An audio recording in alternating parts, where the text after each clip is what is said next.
যে আমরা দীর্ঘ 4-5 বছর ধরে ডাক্তার জাকির নায়েককে বাংলাদেশে নিয়ে আসার চেষ্টা করছিলাম এবং finally we got the permission. আমরা সরকারি অনুমতি পেয়েছি 28-29 তারিখে ঢাকায়, এবং এরপরে ঢাকার পরে চিটাগং, খুলনা, রাজশাহী, বগুড়া আরও 5টা জেলায় আমরা এই মেগা লেকচার প্রোগ্রামটা করার পরিকল্পনা করেছিলাম। যে আমরা দীর্ঘ 4-5 বছর ধরে ডাক্তার জাকির নায়েককে বাংলাদেশে নিয়ে আসার চেষ্টা করছিলাম এবং অনেক প্রতিবন্ধকতা, অনেক ঝামেলা কম বেশি আপনারা সবাই জানেন। যে কোনো কারণেই হোক ডাক্তার জাকির নায়েককে আমরা বাংলাদেশে আনতে পারিনি এবং finally we got the permission. আমরা সরকারি অনুমতি পেয়েছি 28-29 তারিখে ঢাকায়, এবং এরপরে ঢাকার পরে চিটাগং, খুলনা, রাজশাহী, বগুড়া আরও 5টা জেলায় আমরা এই মেগা লেকচার প্রোগ্রামটা করার পরিকল্পনা করেছিলাম এবং এর জন্য সকল প্রস্তুতি কিন্তু আমরা প্রায় 80% সম্পন্ন করেছি। আর সে সাথে অনেকগুলো টাকা আমাদেরকে এখানে বিনিয়োগ করতে হয়েছে। আর আমরা কিছুটা জানিয়েছিলাম মিডিয়ার মাধ্যমে, ইনফ্যাক্ট যদিও আমরা কোনো প্রেস কনফারেন্স আগে করিনি। আমাদের অফিসিয়াল প্রেস কনফারেন্স লঞ্চিংটা আমরা চেয়েছিলাম 8-9 তারিখের দিকে করতে।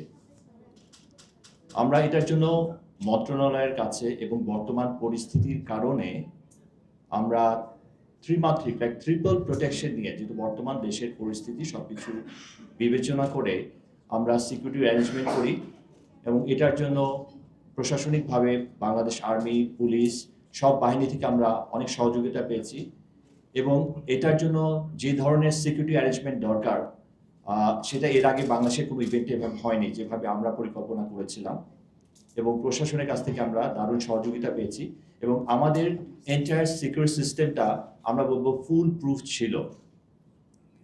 সেই সাথে ঘোষণা দেওয়ার আগের দিন, আমি টকিং অ্যাবাউট 4 তারিখে আমরা মন্ত্রণালয়ে উপস্থিত ছিলাম। আনুষ্ঠানিকতা যা দরকার, সিকিউরিটি অ্যারেঞ্জমেন্ট এবং সরকারিভাবে অনুষ্ঠানটা করার জন্য যে ধরনের অনুমতি প্রয়োজন হোম মিনিস্ট্রি থেকে আমরা সব কিছু কিন্তু নিয়েছি এবং সব ধরনের কাগজপত্র এবং প্রয়োজনে অনেক বেশি নিয়েছি, যা দরকার হয় তার চেয়ে বেশি আমরা নিয়েছি। যেমন আমাদের যে ভেন্যুটা ছিল সেটা আমরা নির্ধারণ করেছিলাম প্রথমে সরোয়ার্দী উদ্যান, পরে দেখলাম যে দর্শক সমাগম অনেক বেশি হবে, পরে আমরা বাণিজ্য মেলার যে মাঠটা, আগে যে বাণিজ্য মেলা হতো সেই মাঠে আমরা এটা পরিকল্পনা করি এবং যখন দেখলাম যে দর্শক বা উপস্থিতি আরও বেশি হতে পারে, পরবর্তীতে আমরা ঢাকায় বাংলাদেশ প্যারেড গ্রাউন্ডে ইভেন্টটা করার পরিকল্পনা করি এবং এটার জন্য যা যা দরকার সরকারি কাগজপত্র এবং অনুমতি সব কিছু পাওয়ার পরে কিন্তু আমরা বিশাল বিনিয়োগ এখানে করি এবং এই ইভেন্টটা সফলভাবে করার জন্য সার্বিক সহযোগিতা প্রশাসন সবার সাথে আমাদের রেগুলার যোগাযোগ ছিল এবং এটা সিকিউরিটি ডিজাইন যা যা দরকার সব কিছু আমরা সম্পন্ন করেছি। আমরা আগে বলেছিলাম প্রায় 80% আমরা কিন্তু ইভেন্টের সব কিছু সম্পন্ন করে ফেলেছিলাম সময়ের আগেই। হঠাৎ করে 4 তারিখে ইনফ্যাক্ট আমরা যখন মিনিস্ট্রিতে উপস্থিত ছিলাম তখনও কিন্তু আমাদেরকে আসলে ব্যাপারে জানানো হয়নি যে অনুষ্ঠানটা স্থগিত করা হবে। মিনিস্ট্রিতে যে মিটিং ছিল সেই মিটিংয়ের সিদ্ধান্ত হয় এবং সবচেয়ে আশ্চর্যের ব্যাপার, রাত 11টার সময় আমরা একটা পত্রিকার মারফত জানতে পারলাম যে অনুষ্ঠানটা স্থগিত করা হচ্ছে। উই ওয়াজ শক, আমরা আসলে শক ছিলাম, কারণ এত অল্প সময় এত কিছু করার পরেও সব ধরনের ব্যবস্থা যা যা প্রয়োজনীয় দরকার তার চেয়ে আমরা বেশি সব আয়োজন করে রেখেছিলাম। তো আমাদের কাছে মনে হচ্ছে আসলে যে কোনো কারণেই হোক এটা স্থগিত করার আগে আমাদেরকে জানানো উচিত ছিল, কারণ আমরা সার্বক্ষণিক যোগাযোগ সব বাহিনীর সাথে রেখেছি এবং আমাদের সরকারিভাবে যা যা প্রসিডিউর দরকার, যা যা ফর্মালিটিস দরকার সব কিছু কিন্তু আমরা সম্পন্ন করেছি এবং ওনারা আমাদেরকে লিখিত অনুমতি দেওয়ার পরে কিন্তু আমরা এই অনুষ্ঠানতে হাত দিয়েছি। তো অনেকে আমাদেরকে বলেছেন আমরা এটা আগুন নিয়ে খেলছি, কারণ আসলে এটার আয়োজনটা অনেক ব্যাপক এবং অনেক বিশাল, কারণ বাংলাদেশের ইতিহাসে এত বড় ইভেন্ট, এরকম মেগা ইভেন্ট এর আগে কোনো সময় সংগঠিত হয়নি এবং আমরা এর জন্য যে ধরনের প্রস্তুতি নিয়েছিলাম এটা যথেষ্ট ছিল। তো আমরা ইনফ্যাক্ট প্রেস নোটের মধ্যে সব কিছু বিস্তারিত মেনশন করেছি।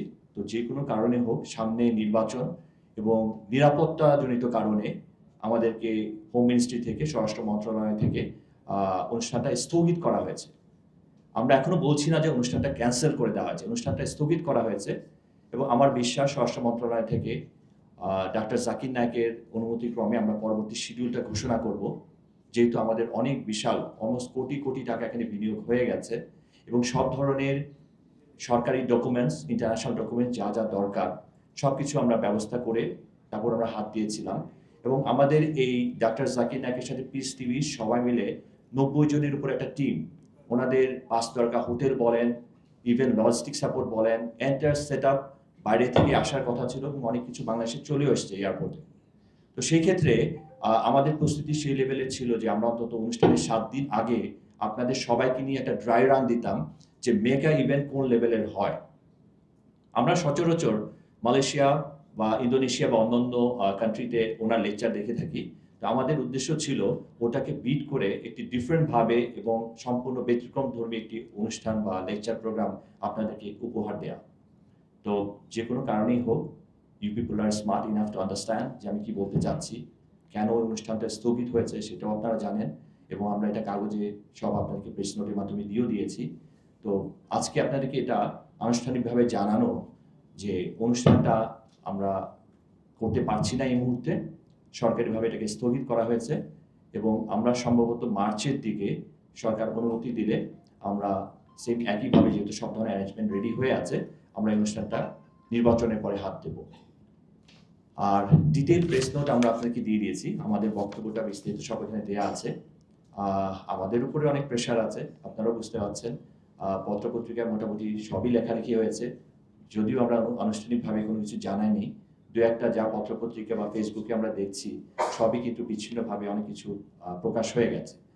আর এই অনুষ্ঠানটা সফলভাবে সম্পূর্ণ করার জন্য আমরা সবাইকে নিয়ে, সবাইয়ের সাথে আলোচনা করে এবং অনুমতি নিয়ে কিন্তু এটা করেছি। সবাইকে বলতে আমি বুঝাতে চাচ্ছি দল মত নির্বিশেষে সবাইকে নিয়ে। এই অনুষ্ঠানটা আয়োজন করার সময় আমাদের কাছে অনেক ধরনের প্রেশার এসেছিল, অনেক ধরনের প্রশ্নের সম্মুখীন আমরা হয়েছি। আমি আবারও স্পষ্ট করতে চাই, এটা কোনো রাজনৈতিক অনুষ্ঠান নয়, এটা কোনো পলিটিক্যাল ব্যানার বা কোনো সংগঠনের ব্যানারে এই অনুষ্ঠান নয়। আমরা ডাক্তার জাকির নায়েককে অনেক আগেই থেকে 4-5 বছর আগে থেকে চেষ্টা করেছি ওনাকে নিয়ে আসার জন্য। সো এবার আমরা সফল হয়েছিলাম, কিন্তু প্রতিবন্ধকতার কারণে আমরা অনুষ্ঠানটা 28 থেকে 29 তারিখে করতে পারছি না। আমরা পরবর্তী ডেট আপনাদেরকে অবশ্যই জানিয়ে দেব। সো আমার মনে হয় আমরা এমনিও প্রেস কনফারেন্সটা অনেক দেরি করে শুরু করেছি। মোটামুটি আমাদের মেসেজটা আপনাদের কাছে ক্লিয়ার। আমরা একটা প্রেস নোট আপনাদের সবাইকে দিয়ে দিয়েছি। সো আমার বিশ্বাস যে আপনারা আমাদেরকে সহযোগিতা করবেন। যেহেতু আমরা কোনো প্রেস কনফারেন্স আগে করতে পারিনি এবং মিডিয়ার সামনে আমরা কোনো কিছু প্রকাশ করিনি, সো আপনাদের মাধ্যমে আমরা জানাতে চাই যে দেশবাসীর কাছে এবং যারা অংশগ্রহণ করতেন, আমাদের প্ল্যান ছিল রেজিস্ট্রেশনের মাধ্যমে আমরা সবাইকে আমন্ত্রণ জানাতাম। এবং আমরা এটাও দেখেছি প্রতিদিন ডাক্তার জাকির নায়েকের 58 লাখ ভিডিও প্রত্যেকে ভিউ করেন। এটা একটা বিশাল ব্যাপার। তাও হাফ ভিডিও বা এক শট নয়, কমপ্লিট ভিডিও প্রায় 58 লাখ মানুষ বাংলাদেশে প্রতিদিন ওনার ভিডিও দেখেন। তার মানে ওনার অগণিত ভক্ত অনুরাগী যারা আছেন তারা অনেকেই মর্মাহত। সকাল থেকে গতকাল রাত থেকে কদিন ধরে ননস্টপ আমার ফোন এসছে, যার কারণে ফোন বন্ধ করে রেখেছি। তো আমি আপনাদেরকে অনুরোধ করব, আপনারা আপনাদের মতো জিনিসটা তুলে ধরবেন, আমাদের নিউজটা তুলে ধরবেন, সবার কাছে যেন পজিটিভ এবং আসল নিউজটা যায়। আপনারা কেউ এটাকে অন্যদিকে প্রভাবিত করার চেষ্টা করবেন না, কারণ সবার আগে দেশ এবং দেশের মানুষ। তো সেই ক্ষেত্রে দেশের জন্য ক্ষতিকর বা দেশে কোনো সংঘাত হতে পারে এমন কিছু আমরা করতে যাব না। আমরা আইনের প্রতি শ্রদ্ধাশীল এবং আইন অনুযায়ী সকল প্রক্রিয়া অবলম্বন করে আমরা আমাদের অনুষ্ঠানটা হাত দিয়েছিলাম। এখন হয়তোবা মিডিয়াতে অনেকে বলতে পারে যে এর আগেও অনেকে চেষ্টা করেছে, সফল হয়নি, তাহলে এটা আমাদের জন্য আসলে একটা নেগেটিভ ইম্প্যাক্ট পড়বে। সো আমরা এটা জানাতে চাই যে আমরা অবশ্যই সফল ছিলাম, ইনশাল্লাহ সফল হব। সো দেশের বর্তমান পরিস্থিতির কারণে অনুষ্ঠানটা ক্যান্সেল করা হয়নি, পোস্টপোন করা হয়েছে। সেক্ষেত্রে আমরা পরবর্তী ডেট